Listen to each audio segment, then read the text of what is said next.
Сәлеметсіз бе? Менің каналыма қош келдіңіз. Мені жоғалтып алмас үшін лайк басып, жазылып кетіңіз. Бүгін дәмі керемет сәбізді кекс жасайтын боламыз. Ол үшін 2 жұмыртқа мен қантымызды жақсылап араластырып аламыз.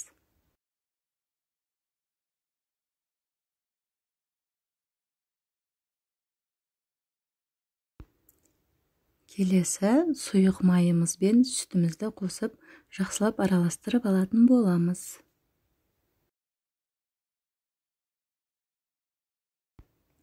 Келесі кезекте ұнымызға ас содасы мен қопсытқышты жақсылап араластырып алып, одан соң қоспамызға қосатын боламыз.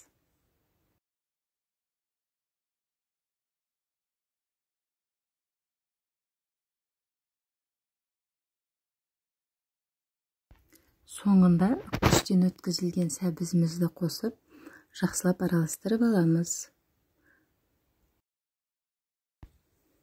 Араластырып болған соң, пешімізді 180 градуста қыздырып қоямыз. Кексті өзіңіз қалаған формада салсаңыз болады. Менде резиновый форма және де бетінде қағаз. Тестамызды салып болғаннан кейін үстінен бір келкі етіп, қасықпен басып шықсаңыздар болады. Өзім білетін тәттілермен YouTube каналымда бөлісіп отыратын боламын. Менің каналымда жоғалтып алмас үшін лайк басып, тіркеліп кетіңіз. Әр пештің пісіру уақыты әрқалай, сондықтан қарап тұрамыз.